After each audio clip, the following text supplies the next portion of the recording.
Pollsmoor Correctional Centre in Cape Town has space for 1,619 prisoners. On the day we visited, more than 4,000 people were crammed into its cells. Almost 3/4 of them were awaiting trial and had been for months. Of even more concern is the fact that the number of sentenced prisoners countrywide has shot up by a massive 24,000. Under the minimum sentence legislation, he would have been deprived of bail. It's a situation that infuriates members of the judiciary, not least the head of the Judicial Inspectorate of Prisons, Judge Hannes Fagan. So in this case, 4 out of every 1,000 South Africans in prison. It's shocking. It's vindictive. It's vengeance.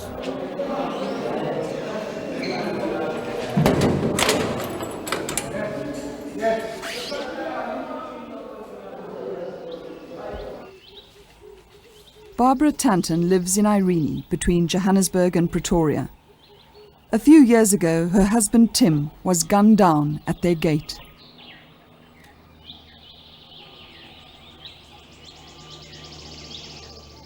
He lived for an agonizing 44 days before dying in hospital.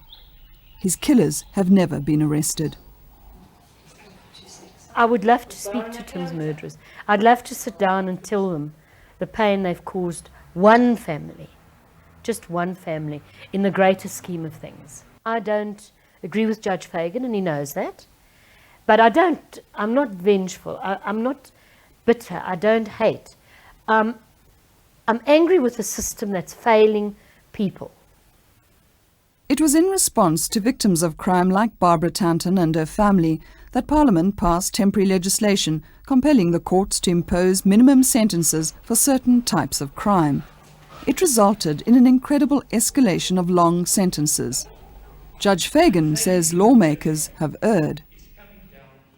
Oh, they certainly have. It was this reaction to the idea that crime was getting out of hand, and the idea that by being tough we are going to change it, which was the wrong approach, with great respect.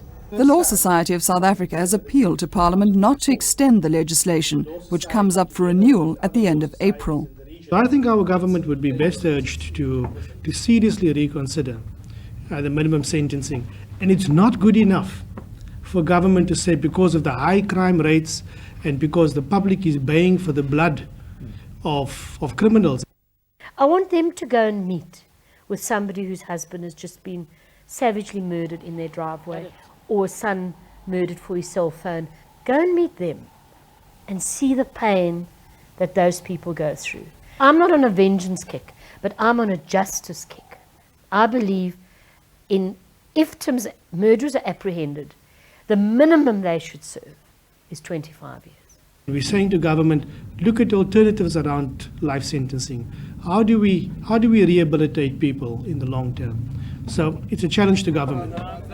A white paper on corrections was approved by Cabinet last year.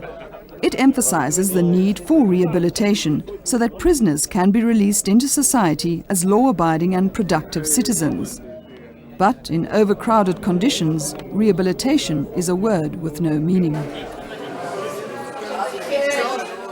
Take these awaiting trial juveniles at the Port Elizabeth Correctional Centre, commonly known as Roy Hell. Infectious diseases like TB and scabies are rife, and there is no space for proper exercise and education.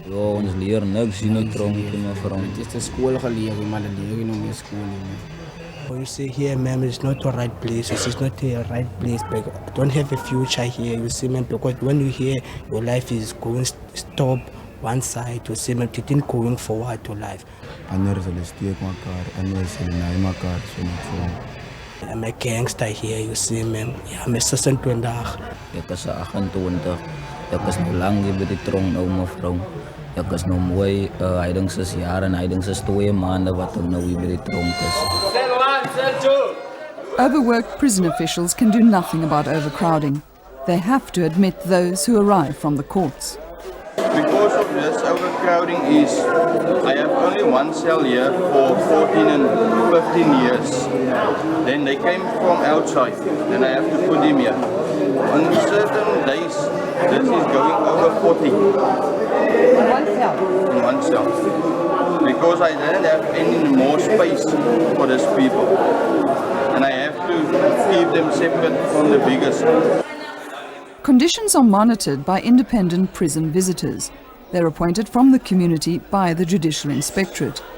They are trained to look at prisoners' complaints and to facilitate resolutions. Chief Inspector Bertie Fritz says children shouldn't even be in the prison system.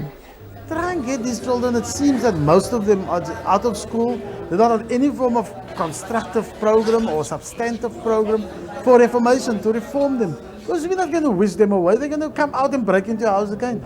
Keeping them here just makes them worse, I think. I think the point we're making is try and get them onto alternative kind of programs. You know, instead of sentencing them to prison, but get them into programs that can develop them. The Department of Correctional Services says one of the problems is that prisons weren't built with rehabilitation in mind. They were not made specifically for the corrections and the rehabilitation. They were structures that's to put in your prisoners and lock them and throw the key away.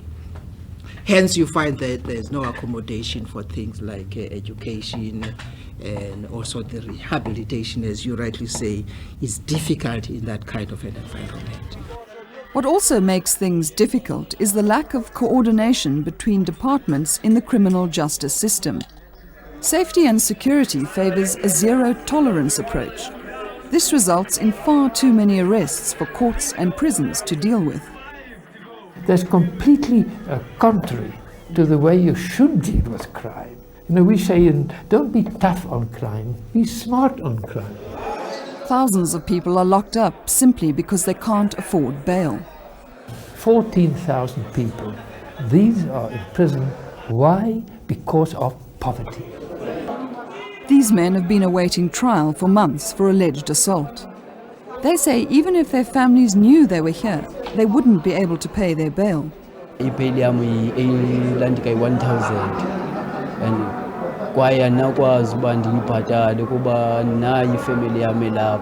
Andinayo imali yokuzibheyila and ekhaya andisenabazali and ndingasenabazali nje akekho umuntu onokwazi ukundibheyila ngoba umkhulu wami ungapha eRhawutini. You know what it feels like to be stuck in here with bail and you can't pay your bail. You can't make a phone call to get bail. We can't be so completely inhuman the way we treat people. I mean, now, what are we doing? Kirkwood Correctional Centre in the Eastern Cape is, as South African prisons go, one of the better institutions. Built for 787 inmates, it houses 969. It's perched on top of the Seedberg Range, overlooking the fertile Sundays River Valley. Part of it is a farm on which some prisoners are allowed to work. The farm supplies the kitchen with food. Here the food it's clean, it's really hygienic. The prison is clean.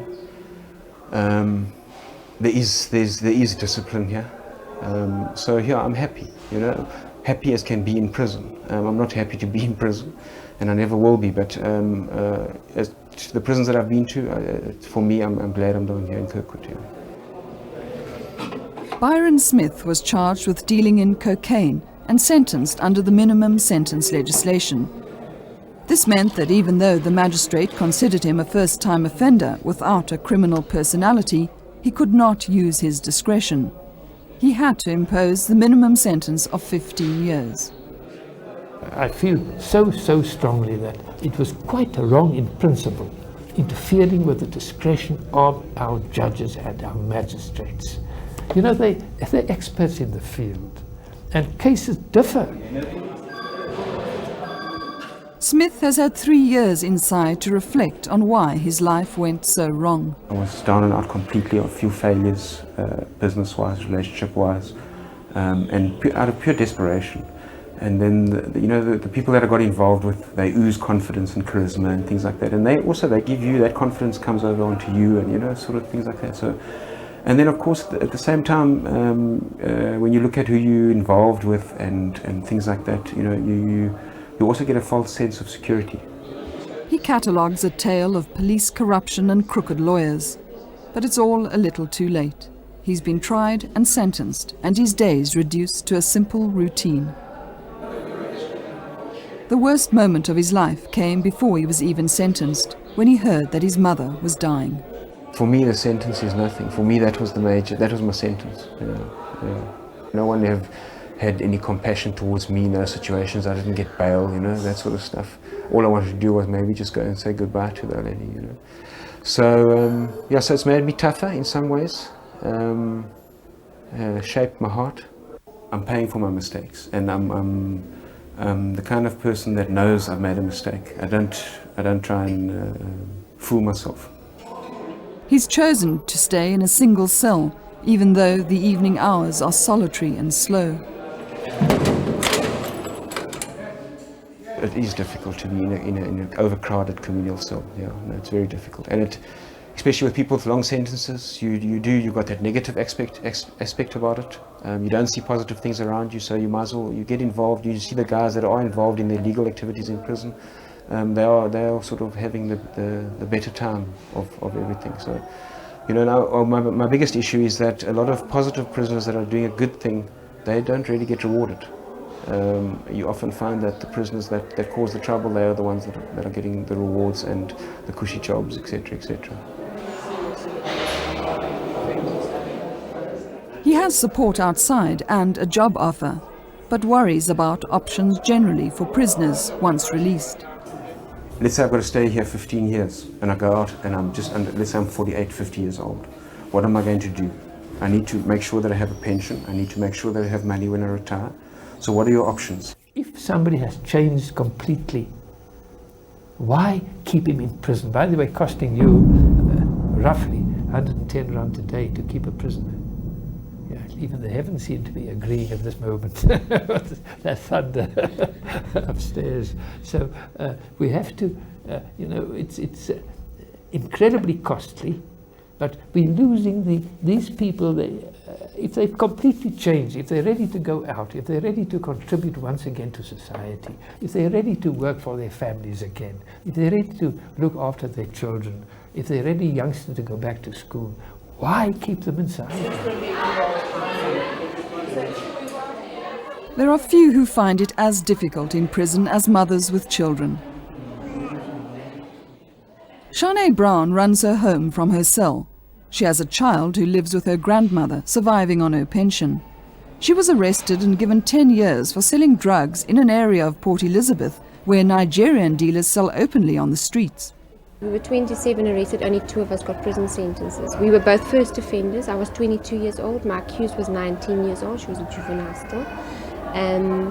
I don't think they considered the fact that I had a child. The child's father doesn't support her outside. I had to come here, or they had to do something to me to teach me my lesson. They had to, you understand? I mean, I know I was wrong, and I feel I have changed. This place does change you because you've learned to appreciate your life outside and your kids and your family so much more, So sometimes you deserve to come here, but I think the parents are keeping us here too long. I just feel that there's a lot of people sitting that don't belong here, Maybe they had to do something to help us to change, yes, but nothing's being done to help you to change. You're changing yourself here inside.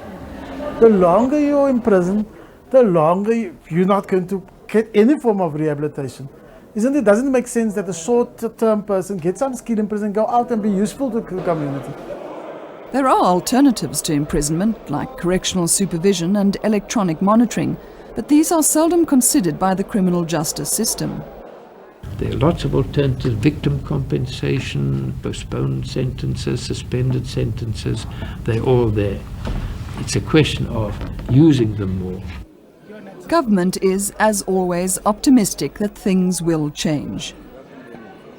With the new white paper on corrections coming into effect, and also the Correctional Services Act 111 of 1998, the department is taking in a new strategic direction in being the best correctional services in the world. On the other hand, victims fear things will never change. We, the victims' families, have absolutely no rights in this country. When I went to this drawing up of the Victims' Charter, they told me I would be consulted with the final white paper. I've never heard another word. Tony Stewart was released from prison in the 90s. Even now, a decade on, there is nothing more exhilarating for him than the freedom of being out on the wide open sea with his horizons limitless. Can you imagine being locked up for 23 hours out of 24 in a cell that is crowded with a lot of people that you see every single day? I mean, that is not conducive to positive thought, positive thinking, rehabilitation.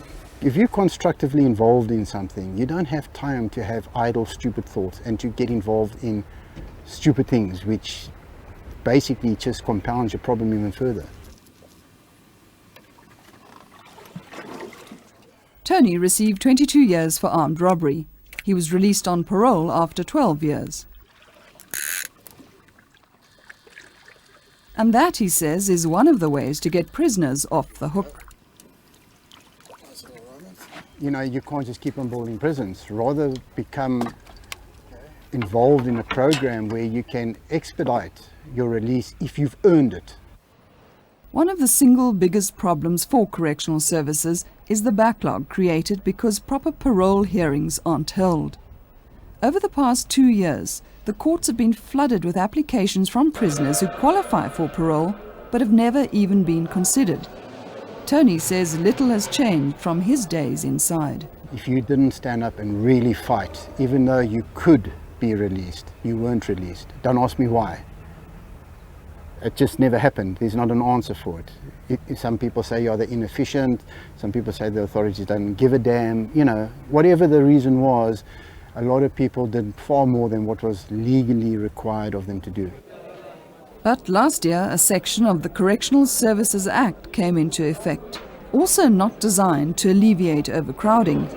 Now, credits for good behavior no longer apply. Now this act, which kicked in on the 1st of October, means that everybody now sentenced from the 1st of October must serve 1/2.